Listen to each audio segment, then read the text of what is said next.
Bonjour à tous, merci de nous choisir chez vous pour ce numéro de décryptage sur New World Info. Nous allons parler du Niger où 11 élèves sont brûlés dans l'incendie de leur école. Bonjour à vous, Mamadou Diouf, vous allez bien? Bonjour Michel. Alors, qu'est-ce qui s'est passé au Niger? Malheureusement, on revoit quelque chose qu'on a déjà vu. Le Niger a un problème d'accueil par rapport à la jeunesse qu'il faut scolariser. D'ailleurs, ce n'est pas le Niger tout seul. Et vous avez ces solutions, j'allais dire, à la sauvette qui consistent à mettre en place ce qu'on appelle génériquement des abris provisoires pour permettre à des enfants en âge d'être scolarisés de pouvoir avoir une classe, mais une classe qui est faite souvent de matériaux locaux, bois, paille, etc. Bien sûr, ce matériel est facilement prenable par les flammes. Et c'est ce qui vient de se passer à Zender. 11 élèves ont été brûlés, effectivement.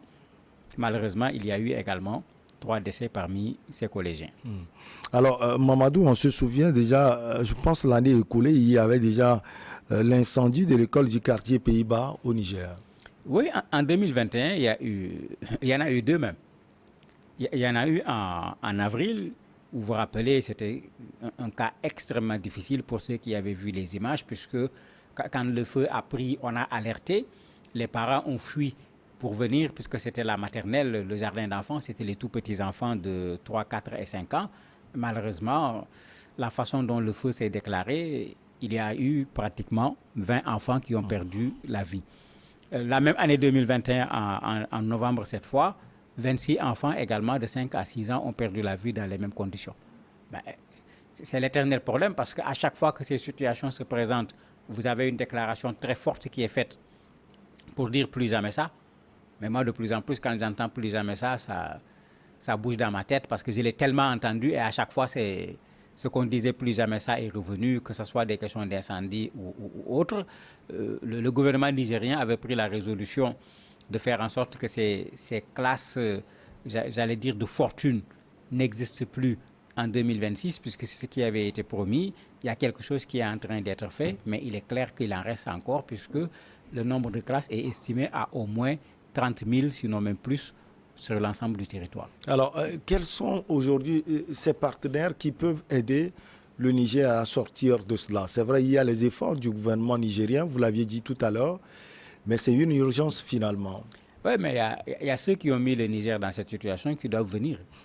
Parce que pour ceux qui ne sont pas jeunes comme moi, ils se rappellent qu'il fut un temps, la Banque mondiale et le Fonds monétaire international avaient dit que le secteur éducatif est un secteur non productif et avait en quelque sorte empêché à nos États d'embaucher des enseignants, d'investir dans le secteur de l'éducation. Et ça a créé un véritable retard, aussi bien en termes d'enseignants, que l'on revoit dans tous nos pays qui se sont soumis à l'époque à ces desiderata de la Banque mondiale et du Fonds monétaire international, qu'on revoit également dans tous nos pays en matière d'écoles de fortune, en paille, en clé, en tout ce que vous voulez, puisqu'il n'y a pas ce qu'il faut pour pouvoir prendre en charge des enfants qui sont en âge d'être scolarisés. Alors qu'il n'y avait rien de plus simple. Dans chacun de nos pays, on connaît le taux de natalité. Dans chacun de nos pays, on sait qu'est-ce qui se passe, combien de classes il nous faut chaque année. Mais ce blocage à l'époque s'est traduit par un gap extrêmement important que beaucoup de nos pays n'ont pas pu rattraper. Et puisqu'ils ne pouvaient pas construire sur le coup, on est allé amener ces constructions de fortune avec plein d'inconvénients. Quand il y a le vent d'une certaine façon, faire cours devient impossible. S'il pleut, il y a des salles de classe où on ne peut pas faire cours parce que l'eau rentre. L'année scolaire dépend de la saison des pluies.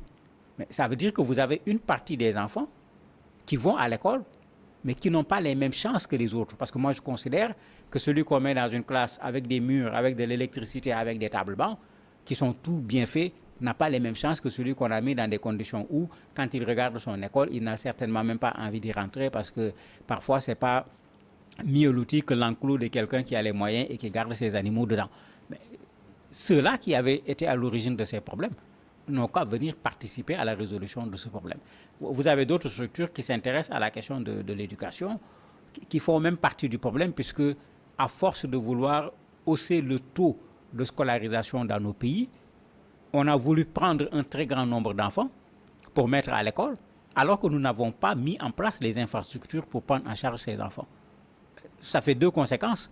C'est ces classes de fortune, pour ne pas dire ces écoles de fortune, parce que parfois ce n'est pas des classes seulement, c'est carrément une école de fortune, mais c'est également ce que l'on voit, des classes remplies d'élèves, où parfois on est obligé de faire ce qu'on appelle le double flux. Certains font cours le matin, certains font cours le soir. C'est toujours un problème d'infrastructure qui se pose et d'enseignants que nos États ne peuvent pas résoudre à l'instant. On a utilisé une solution qu'on espère provisoire et le plus court terme possible.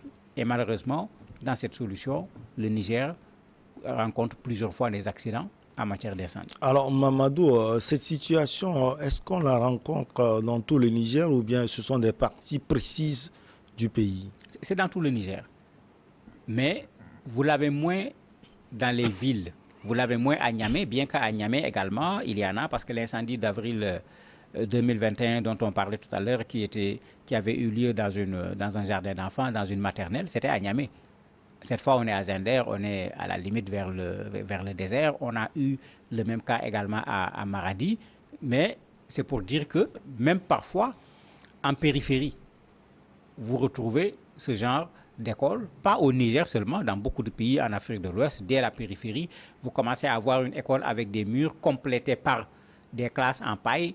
Et plus vous allez vers l'intérieur du pays, plus vous retrouvez des écoles où même ce sont les parents eux-mêmes qui chaque année, parce que c'est également la difficulté avec un abri provisoire, si vous le faites cette année, quand la saison des pluies passe, il va falloir refaire l'abri provisoire et souvent, ce sont les parents d'élèves qui viennent, ceux qui savent tresser vont tresser, ceux qui savent mettre les bois vont mettre les bois. Vous avez une école en reconstruction en permanence parce que les intempéries ne laissent pas ces écoles durer plusieurs années. Alors, cette situation aura indubitablement des impacts sur le système éducatif nigérien. Alors, Mamadou Diouf, lesquels? Mais il y en a plusieurs. Le premier, regardez quand on affecte un enseignant à l'intérieur du pays, que ce soit au Niger ou ailleurs. Comment cela est considéré? Comme une sanction. Oui, une punition. Mais si c'est considéré comme une sanction, ça veut dire que les conditions d'enseignement, les conditions d'accueil ne sont pas les mêmes partout dans le pays. Puisqu'un fonctionnaire, il est fait pour être affecté partout. Et il n'a pas à décider de où on va l'affecter ou pas. Mais si on considère cela comme une sanction, ça veut dire qu'on va mettre la personne dans des conditions qui sont beaucoup plus difficiles que les conditions existant ailleurs. Donc, pas seulement pour les enfants, mais même pour les enseignants, cela pose un véritable problème. D'ailleurs, dès que vous les affectez, la première chose qu'ils font, c'est de chercher comment faire pour se rapprocher soit de la capitale, soit de la ville la plus proche. Ça pose un problème au niveau de l'égalité des chances. Ces enfants qui sont dans une école où il n'y a pas d'électricité. Au Niger, vous avez même parfois des enfants qui sont pratiquement par terre. Est-ce que ces enfants apprennent dans les mêmes conditions que ceux qui sont dans une école en bonne et due forme? Il est clair que ceux-là n'apprennent pas dans les mêmes conditions. Pourtant, demain, ils vont devoir concourir au niveau des examens. Ce sera exactement les mêmes examens. On ne fera pas la différence entre celui qui vient d'une école abri provisoire ou d'une école normale. L'autre élément qui est là, un enfant doit pouvoir aimer son école. Il doit pouvoir aller dans son école, être fier. C'est pourquoi on veut qu'il y ait des fleurs. C'est pourquoi on dessine. On demande aux gens, même à l'intérieur de la classe, de mettre des images pour que l'enfant se sente vraiment chez lui à l'école. Est-ce que c'est possible avec les abris provisoires? Surtout si aujourd'hui, avec les réseaux sociaux, la télévision, les enfants voient les autres écoles d'ailleurs, où on voit une école en bonne et due forme, une cour de récréation, une salle informatique, etc. Qu'est-ce que ces enfants vont penser par rapport à la situation dans laquelle on les a mis? Qu'est-ce que leurs parents également vont penser? Il y a vraiment un problème d'égalité ici, des chances, un problème d'équité territoriale qui se pose par rapport à l'éducation. Et nos États doivent veiller à ce que nos enfants, quel que soit l'endroit où ils se trouvent dans un pays, qu'ils puissent avoir les mêmes chances que les enfants qui sont au niveau de la capitale, parce que c'est ça également, respecter les droits de tout un chacun. Alors, Mamadou, à l'aune des systèmes éducatifs des pays de la sous-région, quel est le niveau même du système éducatif du Niger? Le Niger rencontre plein de problèmes par rapport à son système éducatif. Je ne sais pas si vous vous rappelez, il y a quelques années, le Niger avait décidé de retester ses enseignants. Malheureusement, avec les réseaux sociaux, les gens avaient balancé les dictées qu'on avait fait faire aux enseignants et je ne dirais pas les résultats, c'était quoi. Donc, il y a un problème de formation parce que l'enseignement, c'est également ça. Il faut des gens qui ont été vraiment outillés pour enseigner. Parce que si ces gens n'ont pas été outillés pour enseigner, la carence de l'enseignant va tout simplement être transmise à l'apprenant. Et si l'apprenant devient encore enseignant, alors que lui-même, son enseignant était carent, vous imaginez qu'est-ce qu'on reproduit à l'intérieur d'un système. L'autre élément, si vous vous rappelez également, le Niger a traversé plusieurs années extrêmement difficiles en termes de grève des enseignants, aussi bien de l'université, du primaire, du secondaire, en termes de grève des élèves, en termes de grève des étudiants, et tous ces éléments impactent sur le système éducatif. Je ne me rappelle plus même, il y a eu combien d'années blanches ou d'années qu'on a renégocié pour valider l'année, alors que tout le monde savait que les conditions normales d'une année n'ont pas existé. Mais tous ceux qui ont subi ce cursus-là, à l'aboutissement, quand vous leur remettez un diplôme, le diplôme ne dit pas la vérité par rapport au cursus que la personne a eu.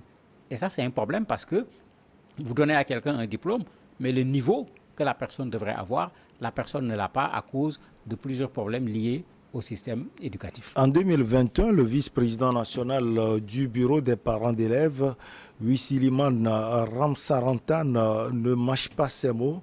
Il déclare « La vie est sacrée et la fin doit être protégée ». Et nous, en tant que parents, nous ne pourrons plus cautionner ce genre de conditions que nos enfants continuent à souffrir et à nous faire pleurer. Presque 2 ans plus tard, est-ce qu'il y a eu amélioration? Il y a eu amélioration puisque je disais tantôt qu'il y a un plan qui voudrait qu'en 2026, qu'il n'y ait plus d'écoles en paillotes, en bois, etc. On n'est pas encore en 2026 pour dire est-ce que l'objectif va être atteint ou pas. Mais ça veut dire qu'au moins il y a une prise de conscience, il y a une décision qui est prise. Maintenant, est-ce que les moyens suivent? Parce que c'est tout le problème. Espérons que les moyens vont suivre parce que bientôt avec l'oléoduc qui va passer par le Bénin, le Niger va mettre sur le marché à peu près 100 000 barils de pétrole par jour. Mais c'est facile à régler.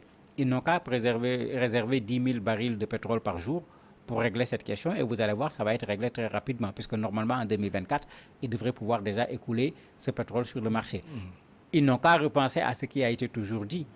Quelle est la part de l'éducation dans le budget national? Puisque dans beaucoup de nos pays, c'est là-bas où le problème commence. Parce qu'en matière, quand on parle des fonctionnaires, les enseignants font partie du lot le plus important quand on parle des fonctionnaires dans nos pays. Mais si le budget ne sert qu'à payer les salaires des enseignants, on n'est pas en mesure avec ce budget de mettre en place des infrastructures, vous voyez ce qui se passe. Ce sont des Africains qui sont à l'étranger, qui construisent des écoles dans leur localité pour éviter ces abris provisoires, ou bien ce sont des ONG qui viennent construire des écoles au niveau de nos espaces. Il faudrait que le budget de l'éducation puisse prendre en charge la question de l'éducation, parce que tant que les moyens feront défaut, malheureusement, il y aura toujours des classes en bois et en paille. Alors, pour chuter, Mamadou, est-ce qu'on arrive à accompagner les familles éplorées? C'est le minimum qu'on fait dans ces circonstances. Ailleurs, ça se fait avec des règles. En Afrique, on le fait avec le sentiment. C'est-à-dire les premiers jours, il y a les déclarations, il y a la visite, il y a la présentation des condoléances. On prend en charge les personnes qui ont été blessées, par exemple, ici par le feu au niveau de l'hôpital. Mais le plus souvent, il n'y a pas de suite. C'est-à-dire après l'effet émotion, après l'effet choc, c'est chacun qui va aller se débrouiller alors qu'on ne devrait pas laisser les gens aller se débrouiller après ce genre d'accident. L'État devrait accepter de prendre ses responsabilités jusqu'au bout, mais c'est encore très rare dans nos espaces. Manque de volonté, selon vous? Aussi bien manque de volonté que manque de moyens. Manque de volonté parce que qui est responsable de la sécurité de ses enfants? C'est l'État, parce que ça, on l'oublie souvent. On cherche toujours qui a allumé le feu, mais qui est responsable de la sécurité des citoyens? C'est l'État. Donc, indirectement, l'État a toujours une part de responsabilité dans ces problèmes. Dans d'autres pays, on aurait demandé facilement au ministre de l'Éducation, par exemple, de démissionner. On considérera qu'il n'a pas pris ses responsabilités, même si ce n'était pas à lui d'être sur place pour savoir si le feu allait s'allumer ou pas. Chez nous, c'est extrêmement rare. Au contraire, c'est le ministre qui va sortir pour prendre même la parole. Ne parlons pas de démission. Pour justifier cela. Maintenant, il y a la question des moyens qui est là, c'est vrai. Le Niger n'est pas dans une position facile avec la lutte contre les groupes armés violents qui sont sur son territoire et qui obligent l'État à puiser fortement sur le budget national pour des questions de sécurité. Mais il va falloir qu'on comprenne que la lutte contre cette question d'insécurité ne doit pas venir quand même tourner la page de ce qu'il faut faire pour nos enfants, sur qui il faut compter demain. Infini merci à vous, Mamadou Diouf. À la prochaine. On marque la petite pause comme d'usage et après on reçoit notre invité.